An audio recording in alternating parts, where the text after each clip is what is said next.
over normalization. So just looking at the top one, you've got employee ID, employee login ID, contact info ID, first name, last name, and hire info ID. Okay, so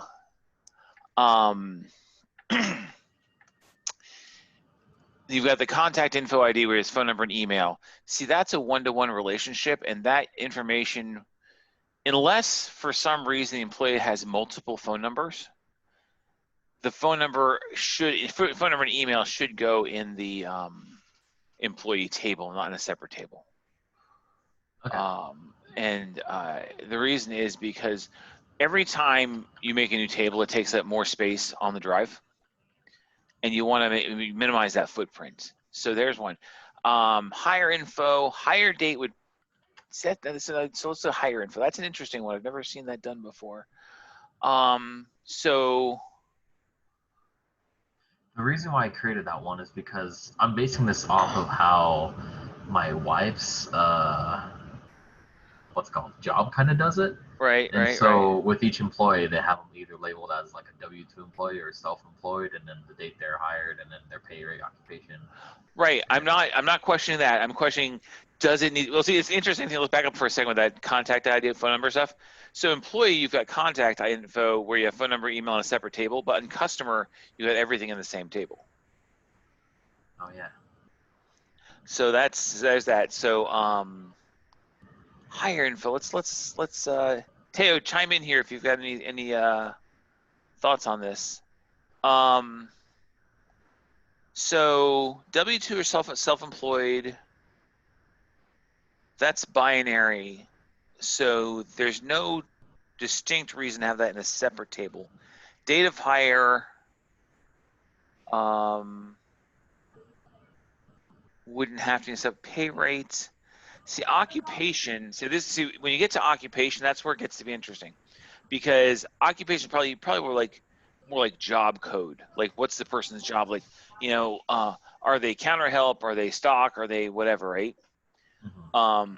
And then the question would be, could one person have multiple job codes?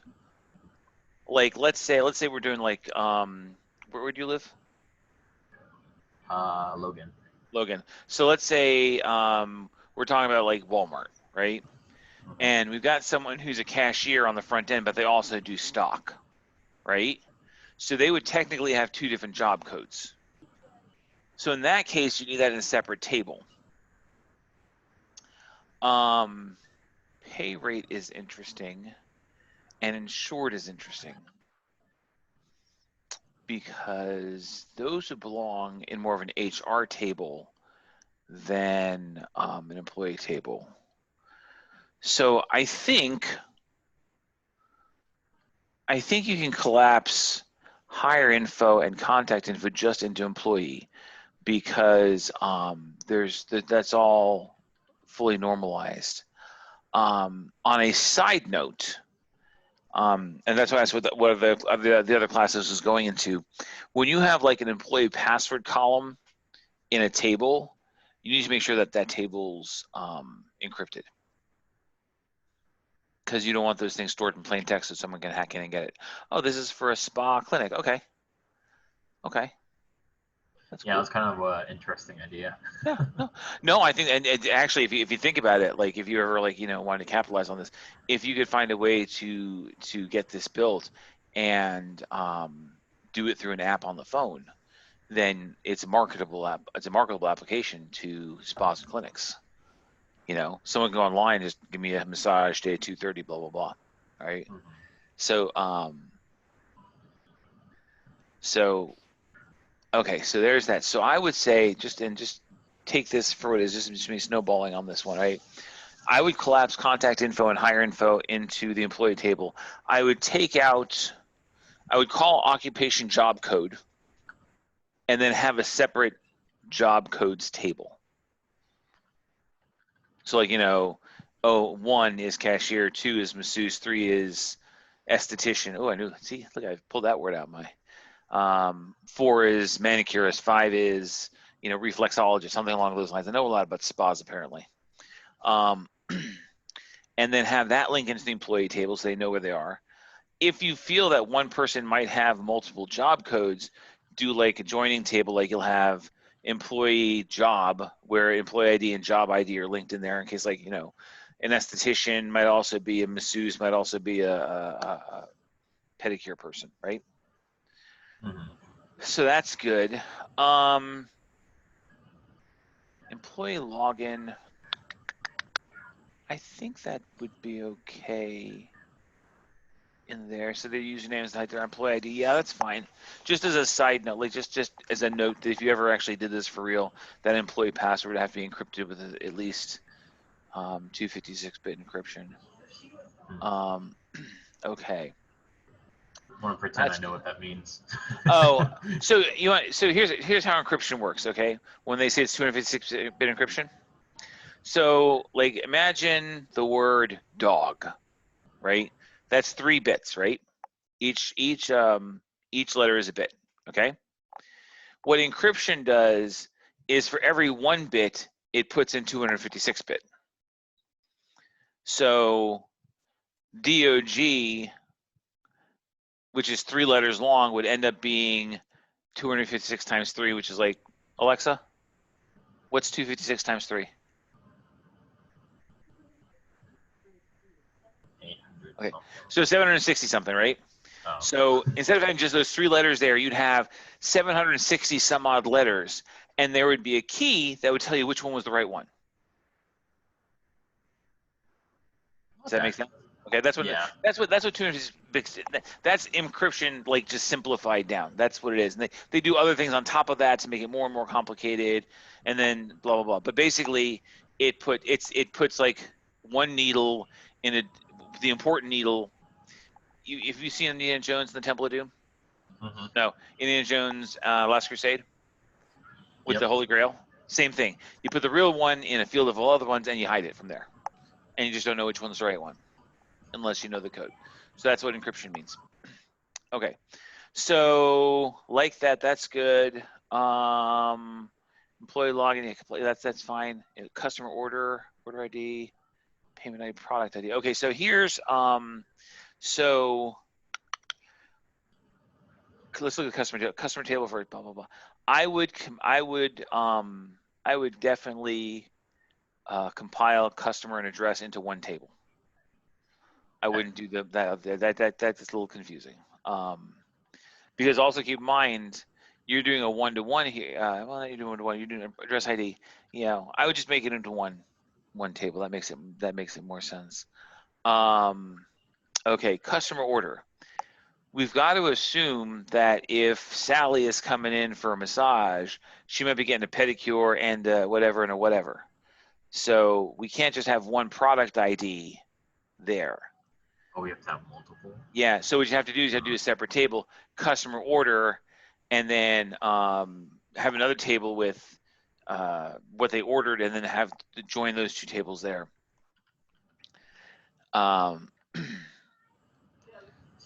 Yeah. So there's that. So you have to like do that with the carryover table there. Fulfillment. So what?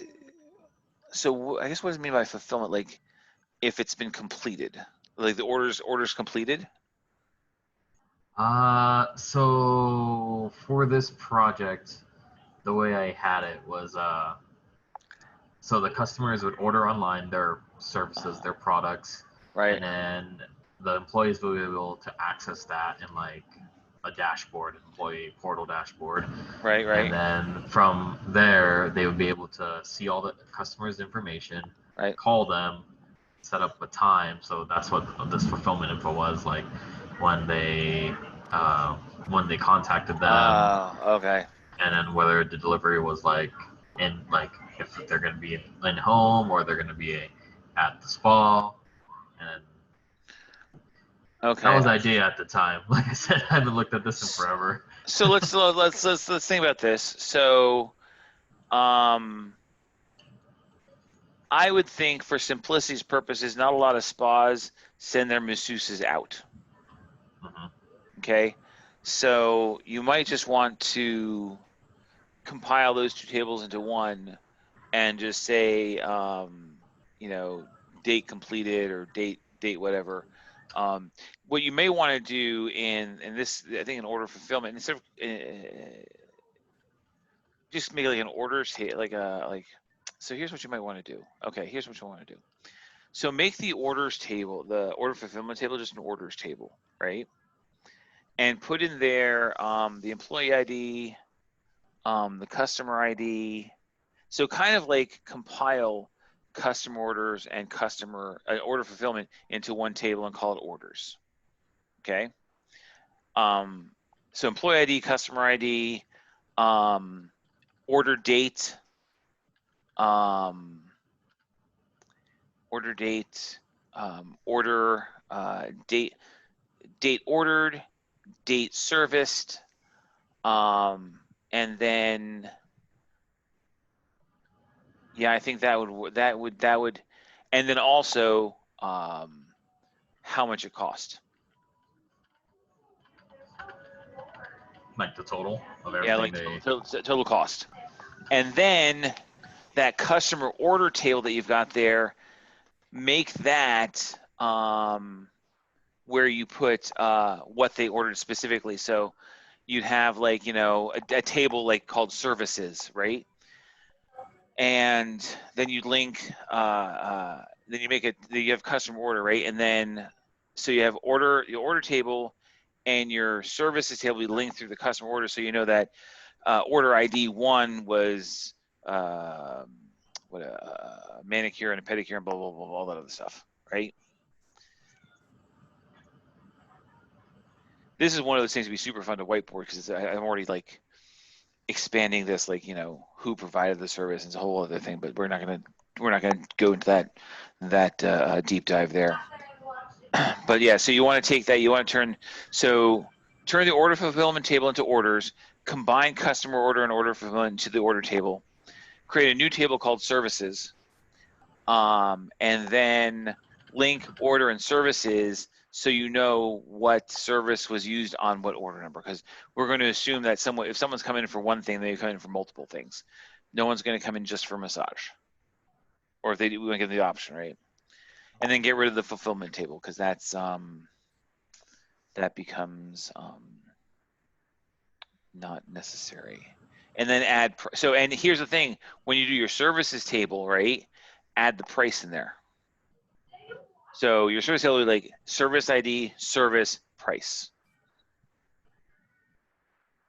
That way, because historically speaking, you want to be able to look in your orders table and see like how much each service like costs somebody, right? Mm-hmm. So we want to go back. So we want to pull up, you know, when Sally was in here on December 14th, what was her total bill, right? And yeah, and we want that to be a static number, not configured because the prices change later. We want to see what it cost back then. Okay. Payment ID. I like that, and that would go into the orders table at that point, like what kind of payment was used. As a general rule, we don't keep the credit card numbers on file. Again, that's Privacy Act stuff. So just okay. So yeah, so you got the product table here. So just change product to services, because I think you're kind of talking about spas. So let's focus on this one just as like the service aspect, not like, you know, the lotions they sell. This is just like a just for the services, right? So that way you can get rid of quantity, because we don't only have X amount of numbers of massages lying around. So what you can do, okay, so yeah, so you can do this. So do the products ID, change that to services, service ID, service, price. You can also make a sub table between products and employees to see which employees would be tied to those services. So like, you know, if it's manicure, which employees are manicurists? If it's, you know, eyebrow waxing, which ones are estheticians, and things like that. You following that? Mm-hmm. Yep. Okay. So I don't know if you can see my notes here. yeah, I see. I want to say, sometimes when I talk like this, I don't talk fast, but I talk confusing. So I want to make sure that you're following my thought process on this. It all makes sense to me. Like, I Right. don't know if it makes sense to others, but it makes sense to me, that list. Right. I just So, need and something to jog the mind. no, it's fine. But this is, see, this is a good, and this is why I want to make sure I was recording this, because this is kind of like how you go through the tables and looking at how we gonna have to, like, fix this here and dodge this here and make this here. So yeah, so you got a services table, apply that to service employees, so you know who provides what. Um, you might, if you want to get super complicated, what you can do is make another table that uses the order ID, right? And then uses it'll join the orders table, the order services table, and the employee table, so you know when Sally was here on December 14th and got a massage, who the masseuse was. Oh, like add Yeah, so like if you, link to however she ordered like the services to right. the employee So that she had. yeah, so this will be like your little challenge to see if you can figure out how to do this. You want a table that's going to show the order, right? The service, and who provided that service. So see if you can figure that's if you can figure that out, that's good. That's really good, because that's good to know. Because if, like, if Sally calls and says, hey, yeah, I love the person who did my December 14th massage, I want her again, and you're like, bah, I don't know who that was. That's not good. So we want to know who provided these services. Okay. See, you're a little bit of a challenge. So since this is a project, the database that you've used before, let's make it a little more interesting. You're in a database design course now. Let's have fun. Okay. So okay. I think that pretty much does you. I think that still keeps you around 12 tables, because we've dropped like 3, but we added 4. Mm-hmm. So I think you're good.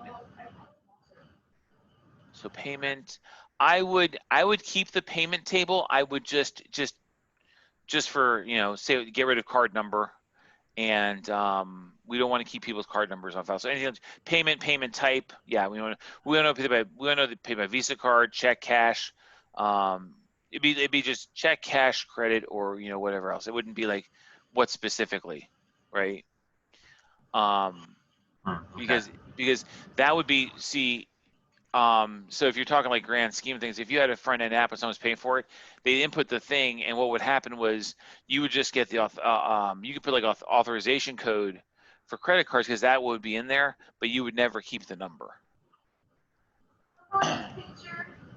So then, oh, okay, I'm getting you. Yeah. So because we're talking payment type, remember, like, payment type could be cash, payment type could be check, because people use those, could be credit card. But you put, like, so your payment types would be like, Visa, MasterCard, American Express, cash, check, whatever else, Bitcoin, why not, right? Yeah. People pay with stuff like that. Yeah, so that'd be a thing. So yeah, so look at payment table more like method of payment rather than like what the credit card was, because not everyone uses credit cards or debit cards. So you can have credit card, debit card, blah blah blah. So yeah, so that's good. So I Fulfillment. this guess is I the should. project, right? Sure, Tay, what's up? Is this the project? Yes, he's working on his. I'm using the Wednesday nights. We'll get to questions about this week's assignment if you have any, but I'm also using Wednesday nights as kind of like think tanks to look at people's projects and kind of help them, and it's a good experience for everyone to kind of watch on how you kind of like think through projects like this. So Okay. yeah. So if you're working on a project and you want to share your screen and talk through it, we can absolutely do that. I prefer to do that, because that's where people get more. Me going through the slides is, anyone can go through the slides, but this, when you're talking about like how to do the nuances of things, is pretty good stuff. So, Ivandra, One question. yeah, So you yeah, said to sure. get rid of the card number. Would that I mean would, I also, since it's like depending on the payment type, would I also get rid of the expiration yeah, month and you, year? basically your payment table would just be what the payment method was. Was it cash, check, Visa, MasterCard, Diners Club, Bitcoin, chickens, whatever it was? You wouldn't keep records of what the credit card was, Okay. because So depending on the state you in, that's like breaking laws. so then for payment type, say for example they paid with like cash, Right. You would just I put have to cash. keep But I won't keep track of like how much they paid in cash. So that's the thing. So keep in mind, you've got the order table that's going to tie into the payment table. Because then they will tell us how much they paid. Yep. In cash. So the order table will tell you how much, and then your link to the payment table will tell you how they did it. Okay, So in your that makes orders, sense. yeah. So like I said, you're going to take customer order and the order fulfillment, whether those two tables are at the top, and merge them into one table. So everything that's there is going to be there, and so your payment ID, cash, cash, what kind of card, yep. And then you probably get services, price, quantity, not quantity, yeah. Oh yeah, gotta get rid of that. Yeah. The now, honestly, so just like as a next step, like if you're gonna like kind of flesh this out and try to make a product out of it, keep in mind that the next step in this would be add tables to actually do the scheduling in. Don't do that now. That's a really deep dive in this. So don't play that. Don't go that. But kind of like think. This is how you think. Like, okay, what's next? When this is all done, now I got to add the scheduling aspect to it. This is just who bought what, when, where, and how much it cost, right? And who are my employees, right? Okay. But the next step would be like, how am I going to schedule this? Still. So in the employee table, I would suggest not necessarily worrying about like the W-2 stuff or the pay rate. I would, or whether they're insured or not. That's a whole different thing. Like I would database. have, huh? Oh, I was gonna say like application or database. Or... No, I wouldn't. What I would have in there is date of hire and date of termination. Yeah.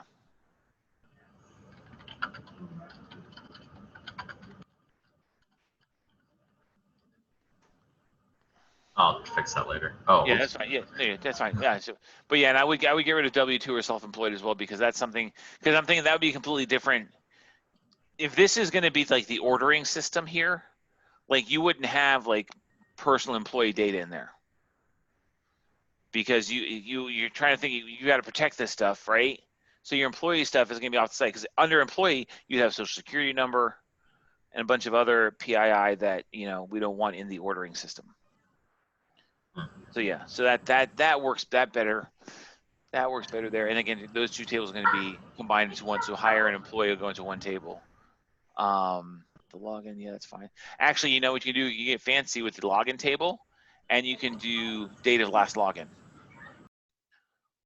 Like when's the last time they logged in? And then you can make it, like in the employee login table, you have employee ID, employee login ID, username, password, and actually, you don't have. Oh, I see what you're doing there. Okay. And what I would do is I would not foreign key employee login to employee. I'd foreign key employee to employee login, reverse it. So get the employee login ID out of employee and put the employee ID in employee login. Sorry, say that one more time. So what I would do is I would not foreign key employee login to employee. I would foreign key employee to employee login. Meaning, on the employee table you have the employee login ID. Mm-hmm. I would remove that, but put employee ID in employee login. Right. So then how would you... So you put you'd foreign key it. You'd foreign key, you put employee ID in employee login and let it foreign key that way. So you're just going to reverse the foreign key. Oh, okay. So instead of that... Right. This is employee ID? Yeah. No. You still need the employee login ID. You're adding another column there. You're adding employee ID to the employee login table and taking employee login ID out of the employee table. You're still foreign keying it. You're just foreign keying it in reverse. Oh, But the okay. employee login is a primary key. Right. So employee login would be the primary key and employee ID would be the primary key. Yeah. So primary key and then foreign key and then that. Yep. That's right. Yeah, that's exactly what I would do. Because then what I would do, I would for your CRUDs, tragic name. I would definitely make a stored procedure that updated the last login time whenever someone logs in.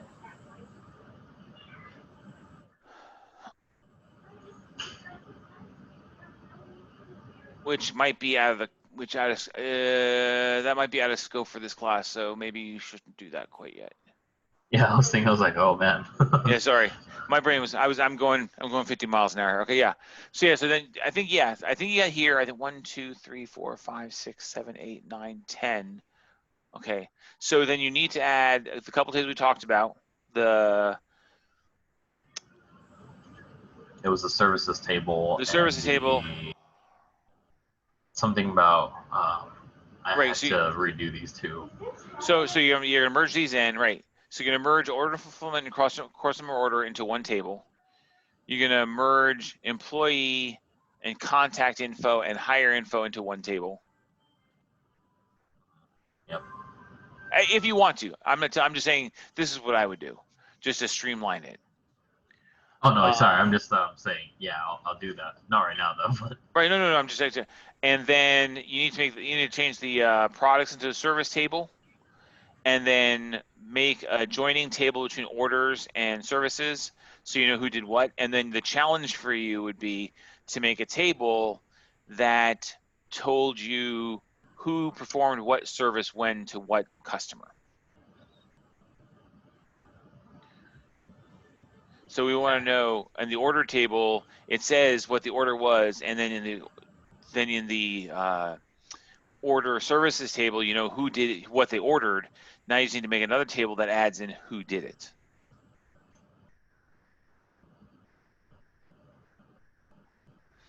So yeah.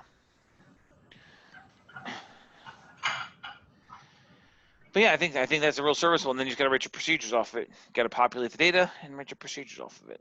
But yeah, this is a good design. Thank you. I got a lot ahead of me, but yeah, thank you for the critique, and I'll definitely get on it. Yeah, as long as all that made sense to you. I mean, like, again, it's your project. Do what you want. These are just kind of what I would see when I'm looking at going, okay, this is how you streamline it in the normalization. Like I said, the great thing about this example is how you know, and this is what a lot of people do. They just over normalize. There's, we put, like I told you, I think I told you in one of the lectures, I had saw one database someone did. They had the customer table, and then they had a separate table for their address, a separate table for their county, a separate table for their city, a separate table for their state, and a separate table for the zip code. So they had 5. I mean, it was like massively. I mean, I looked at it, I'm like, this is a great example of what you should not do.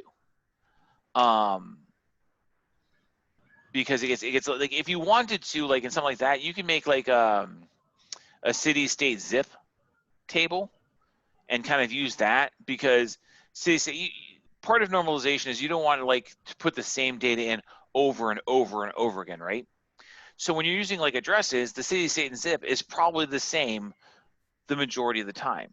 So you can make a table and call it city, state, zip. Use the zip code as the primary key, right? And that link that over to the employee table, so you're not putting the same city, state in every single time. But outside of that, you don't really want to put the address in a separate table. You don't want to put, things like that in a separate table, because that's the information that goes in the table has to be cohesive and make sense to be there. So when you're talking about like employees or customer names, their address is a piece of data that makes sense to be there. You follow?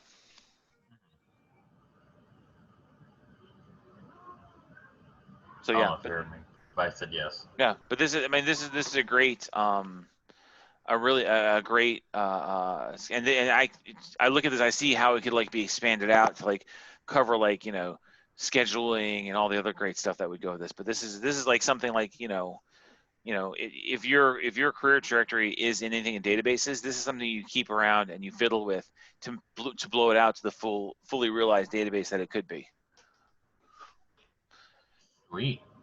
Yeah. I mean, I've been using this topic for like pretty much every single project in every one of my classes. Right. I just build like a different function of it.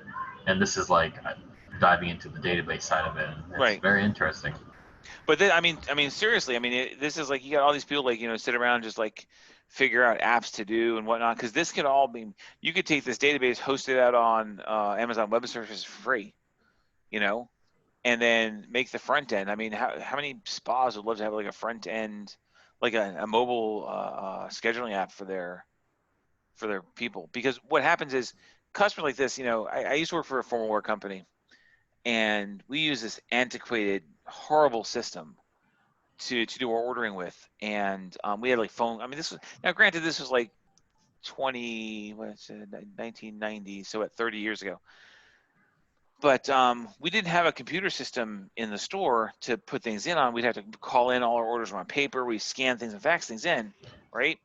And the reason why they refused to build a point of sale application was they wanted someone else to do it first, and they would just buy it from them. Mm-hmm. So when you're looking at things, like part of being a developer and things like this is you're looking at this stuff going, okay, I see a need.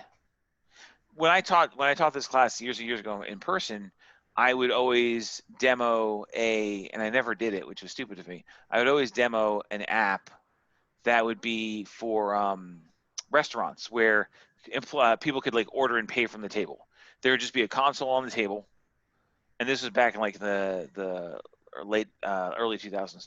There'd be a console on the table. They could place their order, and they can swipe their card and pay for it, and boom, and be done. And then like 15 years later, there's Chili's, and they have that on their tables. I'm like, see, Mm-hmm. I knew it was a good deal. I should have made it back then. I'd make $1 million, but no, I left it for someone else to do because I have the time. So if you have these ideas where you can just kind of play with them and flesh them out, and if you make it a functioning application, then you just walk into like a mom and pop spa and say, hey, you ever see this?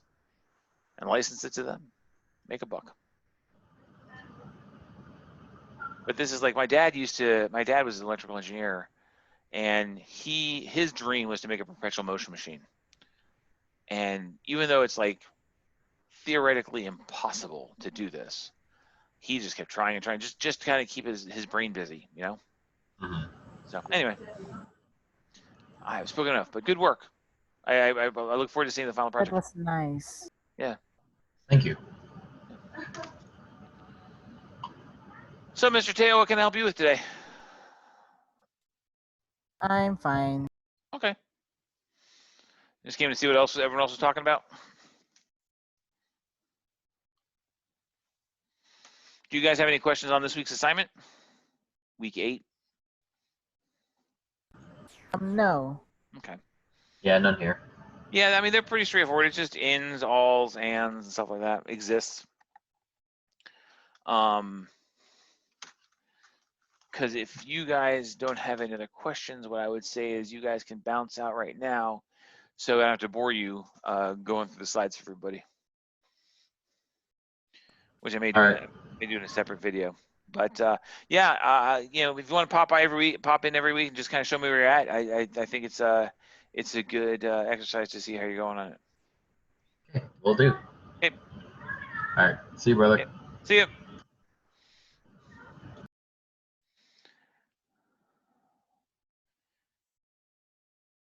I'll see you around. Okay.